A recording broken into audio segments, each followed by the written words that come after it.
The most interesting thing about the Vietnam War, I think, was the fact of protests came through music.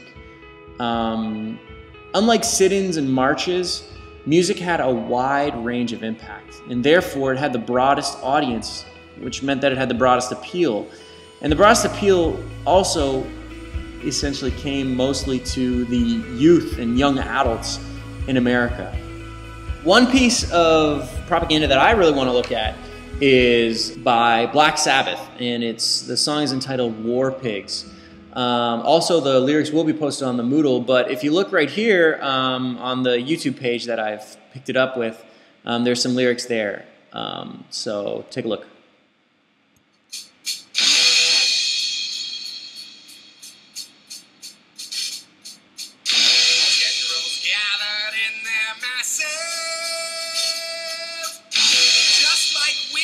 That black masses, evil minds that plot destruction, sorcerer of death's construction. In the fields of bodies burning, as the war machine keeps turning, death and hatred to mankind, brainwashed minds. Oh Lord, yeah.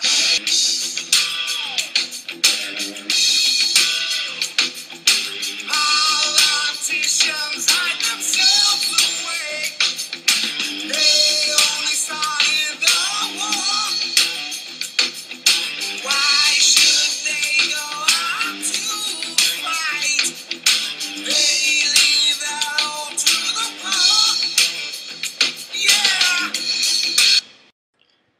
Now, if we look at the lyrics from War Pigs by Black Sabbath, we can see that how they viewed the leadership in America, and it's very similar to the posters from earlier. They say, generals gathered in their masses, just like witches at black masses, evil minds that plot destruction, sorcerers of death's construction. And obviously, it's incredibly dark, and they just view the leaders as evil. Just like the poster said that we need to stop them, well, they're kind of giving more background to why they need to stop them, because they're so evil. If you look at the chorus, why should they go out to fight? They leave that role to the poor. Yeah, well, a lot of people were feeling this sentiment because Johnson introduced the draft. And Johnson knew that he couldn't lose the support of his middle class because they were his main supporters. He would lose support of them if everyone had to go to the draft. So what he did is he created a loophole. And the loophole was that if you were a student that was in college, you were exempt from the draft. And so that meant that a lot of the middle class, their children, were in college, and the upper class as well, and so therefore they were exempt. They never had to go and fight. And so now we see the young radicals and those feel, therefore, that they need to, well, they see it as absolutely disgusting. They can't believe that they're using the poor, those who have no standing in society, to be doing the fighting of those who are the rulers of society. And so the key with this song is that it finally gave those young radicals broad range and words and appeal to the masses of how they were feeling. And so because of that, Black Sabbath and this song, it really gave a voice to them and really helped them with their cause. These songs also gave their perspective by not only in regards to the draft, but how they viewed the United States as a whole. They felt that the United States was not fighting for justice and freedom like they were in, say, the First or Second World War, where there was an obvious enemy trying to take over. Instead, they thought that the United States was fighting for their own interests in Southeast Asia. They were just trying to be dominant, to try to gain their own power and control the economies and all of that in Southeast Asia. And the thing is, they used Black Sabbath and music like this was so popular because they believed that it would help enlighten the masses, okay, of this injustice. And it would then push people to stand up for what they believed was right instead of what the powerful claimed was right. So again, we can see how this is relating to how the radicals, the young radicals, felt in such of enlightenment and these type of themes. Now, on the other side of this, there was pro-war propaganda as well. And here's an example of such. It is different, but definitely worth a listen. And I have the lyrics over here.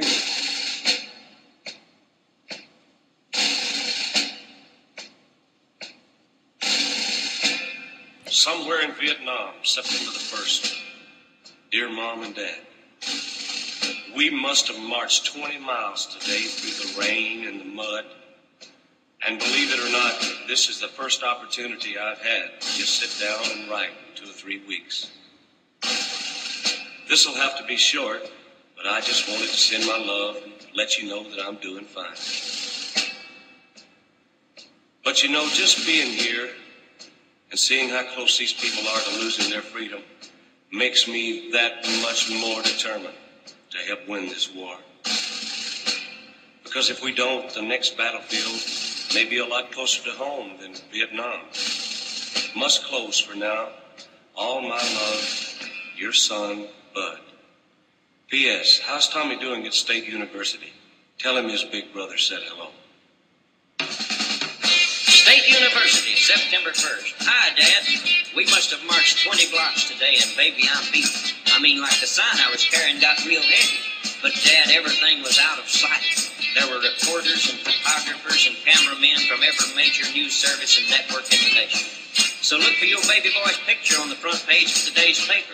Of course, you may have a little trouble recognizing him with my groovy beard. But, Dad, I know we're right.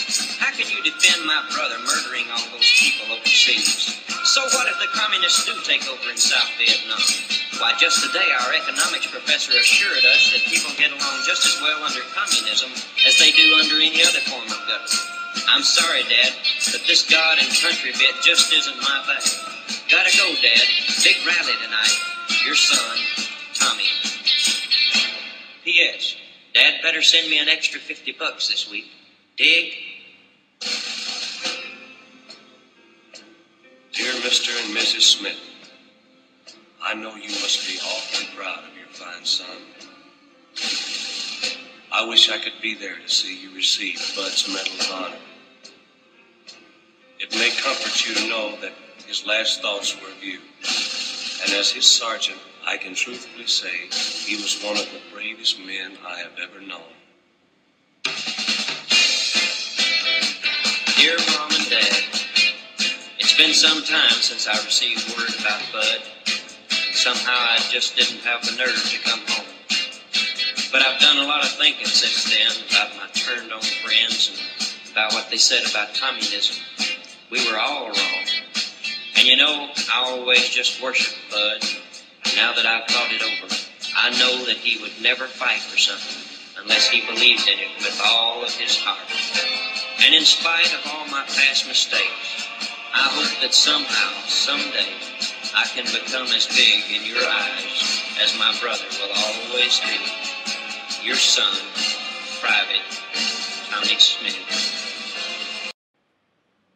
So as we can see there, both the pro-war and the anti-war are similar in that they both appeal to emotion. There we can see it's the story of two brothers, one brother who's away at Vietnam and the other is back as a protester.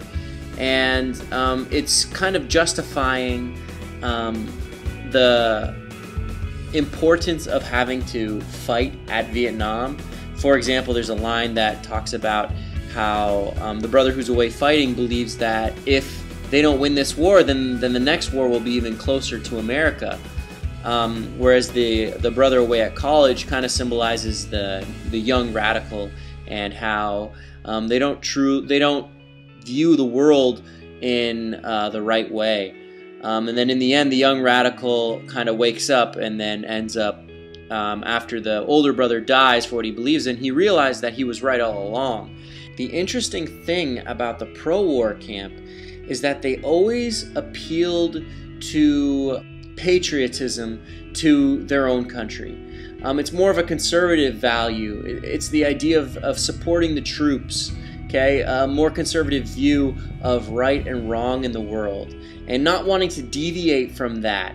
Not wanting to deviate from their version of the truth that communism was evil and it had to be contained at all options. This song also makes it clear that they saw the younger generation as a threat to their own comfort, and so they fought back against it.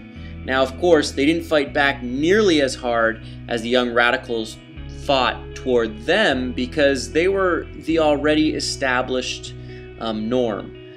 Therefore, they didn't have to create propaganda to convince people to be on their side because a lot of people were already on their side. So, what I want you to do with this now is just to think about these different types of propaganda. Think about what type of propaganda you could maybe create. So whether it be a poster, whether it be a song or such like that. And that's what we're going to be doing in class. You're going to be creating a piece of Vietnam era propaganda. Of course, this has to be with its focus on domestic America. You can't have it, say, written from a Vietnamese perspective or anything like that. I wanted an American perspective, and it must either be pro or anti-war. But the key is it has to be historically accurate. Okay, and then at the end, what you're going to do is you're going to be writing a couple paragraphs that just explain how you've made your poster and then why you made it the way you did. Okay, so basically how it accurately portrays the points of view of its day. And now remember, this is just to be thought about right now. Okay, in class is where you're going to be partnered up, and then you're going to be brainstorming with your group. You're going to be researching maybe more examples to get a greater view of it, and then you're going to be creating your own.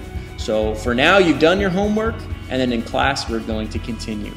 Thanks, and good luck.